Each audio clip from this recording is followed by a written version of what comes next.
దక్షిణ భారత అమర్నాథ్గా పేరుగాంచిన సలేశ్వర జాతరకు సర్వం సిద్ధమైంది. దట్టమైన నల్లమల్ల అటవీ ప్రాంతంలో సాహసోపేత సలేశ్వర యాత్రకు భక్తులు పోటెత్తున్నారు. నేటి నుంచి 4 రోజుల పాటు సాగనున్న జాతరకు వివిధ ప్రాంతాల నుంచి వచ్చిన భక్తులు సాహసానికి సహనానికి పరీక్షగా నిలిచిన సలేశ్వర లింగమయ్య జాతరపైన ఓ ప్రత్యేక కథనం.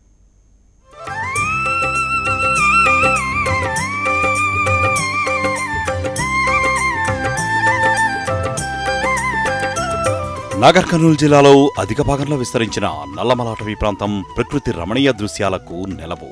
శ్రీశైలంతో పాటు దారి పొడవున ఎన్నో దేవాలయాలు ఉన్నాయి. చెంచుబిడ్డల ఆరాధ్య దైవం లింగమయ్య అనేక గుహలలో వెలిసిన నిలయం నల్లమల. ఇలాంటి నల్లమల అడవిలోనే కొలువుదీరిన దేవదేవుడు సలేశ్వరం పర్వత శ్రేణుల్లో ఉన్న లింగమయ్య స్వామి.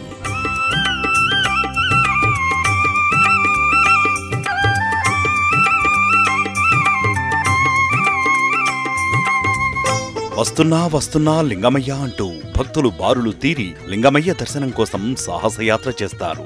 శ్రీశైలం వెళ్లే దారిలో పరాహాబాద్ నుంచి దాదాపు 20 కిలోమీటర్ల మేర వాహనంలో వెళ్లి అక్కడి సలేశ్వరం బేస్ క్యాంప్ నుంచి సుమారు 6 కిలోమీటర్లు కాలినడకన కొండలు, కోనలు, లోయలు, వాగులు దాటుకుంటూ వెళ్తే కాని లింగమయ్య దర్శన భాగ్యం కలుగదు. సలేశ్వర యాత్ర చాలా సాహసోపేతమైంది.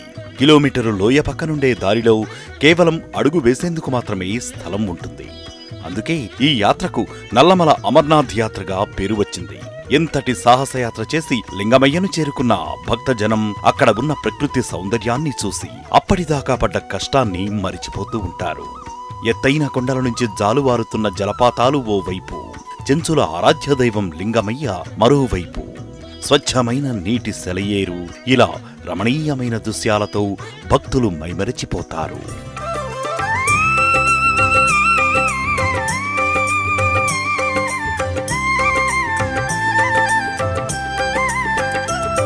సలేశ్వరం జాతర కేవలం ఏడాదిలో 4 రోజులు మాత్రమే జరుగుతుంది. అటవీ ప్రాంతం కావడంతో సాధారణ రోజుల్లో ఈ ప్రాంతానికి వెళ్లడం నిషేధం.